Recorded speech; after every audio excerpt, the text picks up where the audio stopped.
అందరికీ నమస్కారం. నా పేరు లీలావతి, చిత్తూరు నియోజకవర్గ మహిళా అధ్యక్షురాలిని. ఇప్పుడు ములకల చెరువుకు సంబంధించినటువంటి నకిలీ మద్యం కేసు ఏదైతే ఉందో దానికి సంబంధించి ఈరోజు ప్రెస్ మీట్ పెట్టడం జరిగింది. ఎందుకంటే గత 5 ఏళ్లలో మద్యం ఏరులై పారింది. నకిలీ మద్యాన్ని లీగలైజ్డ్ చేసి గవర్నమెంట్ ద్వారానే మొత్తం అమ్మిపించి దాంట్లో ఏ విధంగా మీరు సొమ్ము చేసుకోవడం కానీ ప్రజల ఆరోగ్యాన్ని దెబ్బతీయడం కానీ జరిగిందనేటువంటిది బాగా నీట్గా పారదర్శకంగా ప్రజలకు అందరికీ కూడా అర్థమైపోయింది. ఈరోజు రాష్ట్రం మొత్తం మీద ములకల చెరువులో ఒక తప్పు జరిగింది. దానికి సంబంధించినటువంటి వాళ్ళనందరినీ కూడా చట్టం చర్యలు తీసుకుంటోంది. యుద్ధ ప్రాతిపదికన దానికి సంబంధించిన తనిఖీలన్నీ చేస్తున్నది కూటమి ప్రభుత్వమే. కూటమి ప్రభుత్వాన్ని తప్పు పట్టేంత స్థాయి మీ ప్రభుత్వానికి కానీ మీ పార్టీకి కానీ ఎప్పుడూ లేవు. దానికి తగిన విధంగా మీరు గత 5 ఏళ్లలో ఏ రోజు ప్రవర్తించలేదు.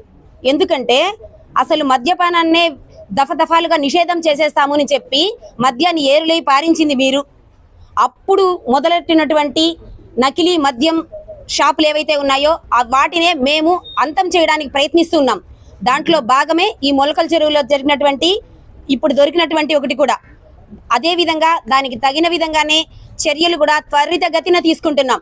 మీలాగా ఏదైతే అక్రమాలు చేస్తే, అన్యాయాలు చేస్తే, దౌర్జన్యాలు చేస్తే దాన్ని బయటకు రానియకుండా తొక్కి పెట్టేసి దాన్ని ఏ విధంగా దాని గురించి అడిగే వాళ్ళని ఉక్కుపాదంతో నొక్కి పెట్టేస్తారు. ఈ పార్టీలో ఈ ప్రభుత్వంలో అలా జరగదు. ఇది కూటమి ప్రభుత్వం. ఈ ప్రభుత్వంలో ప్రతి ఒక్కటి కూడా నిష్పక్షపాతంగా జరుగుతుంది. ఏ విధంగానూ ఎటువంటి ఒక పక్షపాత ధోరణితోనూ నడుచుకునేటువంటి ఉద్దేశం ఇక్కడ లేదు. ఇప్పుడు జరుగుతున్నటువంటి తనిఖీలు కానీ అదేవిధంగా ఇప్పుడు తీసుకుంటున్నటువంటి చర్యలు కానీ గమనిస్తే ప్రజలందరికీ కూడా ఇది అర్థమవుతుంది. ఏం చెప్తున్నారు కొన్ని ఛానల్స్లో కానీ కొంతమంది మహిళలు కానీ, నారావారి సారా ఒక ఇంటి పేరుని ఏ విధంగా మీరు ప్రతిపాదించగలరు? ఒక ముఖ్యమంత్రి ఇంటి పేరుని నారావారి సారా అని మీరు ఎలా ప్రతిపాదించగలరు? అది తప్పు కదా. దాని ప్రకారం మీరు చెయ్యకూడదు. అదే కాకుండా ఏదైతే ఒక్క చోట జరిగినటువంటి తప్పని రాష్ట్రం మొత్తానికి ఆపాదిస్తున్నారు. మీరు అడుగుతున్నారు ఏ విధంగా మీరు అప్పుడు మంచి నాణ్యమైన మద్యాన్ని మేము చేస్తామన్నారు, ఇప్పుడు చెయ్యట్లేదు అని చెప్పి. ఈ రోజుకి కూడా ప్రజల ఆరోగ్యాలు ఏ విధంగానూ దెబ్బతినకుండా ఉండేటువంటి నాణ్యమైన సరికి అందించబడుతోంది. ఇప్పుడు దొరికినటువంటి ఏదైతే ఉందో ములకల చెరువులో దానికి సంబంధించి కూడా దానికి సంబంధించి మొత్తం సర్వం నాశనం చేయడం జరిగింది.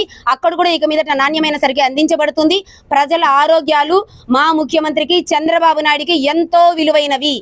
దానికి సంబంధించినటువంటి చర్యలన్నీ తప్పనిసరిగా తీసుకోవడం జరుగుతుంది. ఇది మేమందరం కూడా మహిళలందరం కూడా చెప్పదలుచుకున్నాము. దానికోసమే ఈరోజు ప్రెస్ మీట్ పెట్టడం జరిగింది. మీడియా మిత్రులందరికీ నా ధన్యవాదాలు. శిక్షణ గల పార్టీలో ఉన్నాము మేము.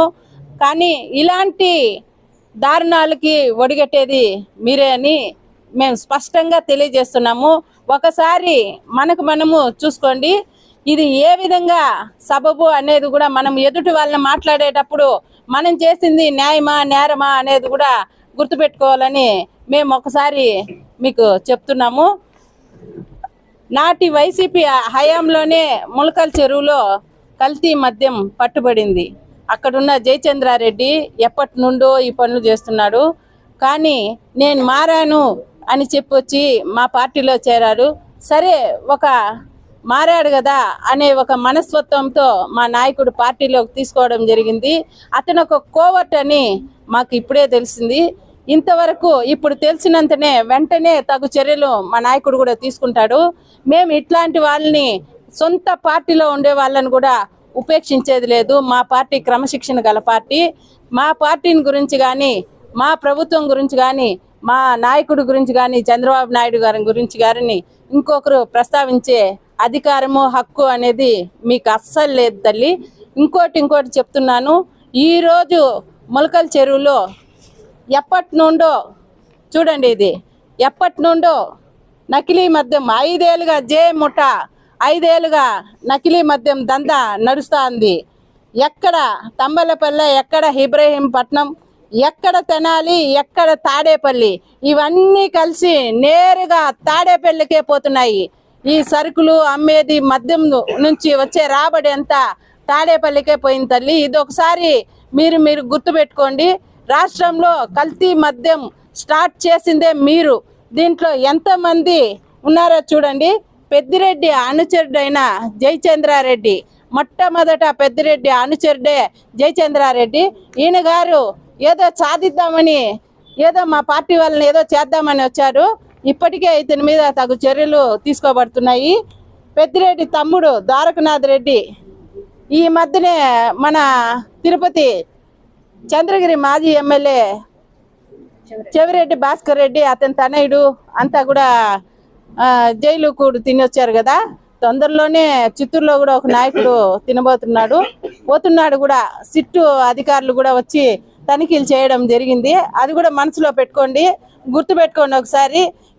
ఎక్కడ కానీ మా తెలుగుదేశం నాయకుల మీద ఇటువంటి అభియోగాలు కానీ, వాళ్ళ చర్యల్లో కానీ ఇటువంటి విషయం ఎవరి దగ్గర ఉండబోదు కూడా. మాది క్రమశిక్షణ కలిగిన పార్టీ. ఇంతవరకు కూడా ఎవరు ఇలాంటి పనులు చేయలేదు, మేము కూడా చేయబోమని చెప్తున్నాము.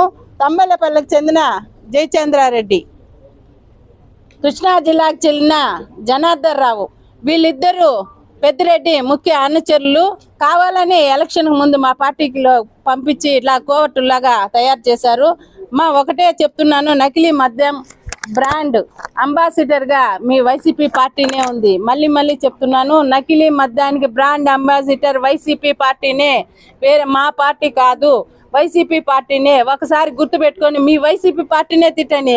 ఇప్పుడు ఒక నెలకు ముందే ఈ చిత్తూరులో కూడా సిట్ అధికారులు వచ్చి తనిఖీలు చేసిపోయారు. ఇక్కడున్న ఒక నాయకుడు, ప్రజా నాయకుడు, ఇప్పుడు ఓడిపోయిన నాయకుడు కూడా ఉన్నాడు. అతను ఇంట్లోనే సోదాలు జరిపారు. తొందరలోనే జైలుకు కూడా వెళ్ళిపోతున్నారు. కాబట్టి ముఖ్యమైనది ఏమని మీరని కూడా గుర్తుపెట్టుకొని, మొదటి నుంచి పెద్దిరెడ్డి అనుచరుడుగానే జయచంద్రారెడ్డి కొనసాగుతా ఉన్నాడు. నాడు వైసీపీ హయాంలో రాష్ట్ర వ్యాప్తంగా మద్యం తాగి వేలాది మంది మరణించారు. ఈ జే బ్రాండ్ తాగి చాలా మంది చనిపోయారు. అప్పుడు లేని మీ ఆత్మవిశ్వాసము, అయ్యో అనే ఇది అప్పుడంతా లేదమ్మా, ఇప్పుడు వచ్చిందా? ఏదో బ్రాండ్లు కూడా చెప్తా అన్నారు. ఇవంతా మానేసి ప్రజల సౌఖ్యం కోసం, సుఖం కోసం మీరు పార్టీ కోసం కష్టపడండి అని మా తెలుగు మహిళల తరఫున చెప్తున్నాం.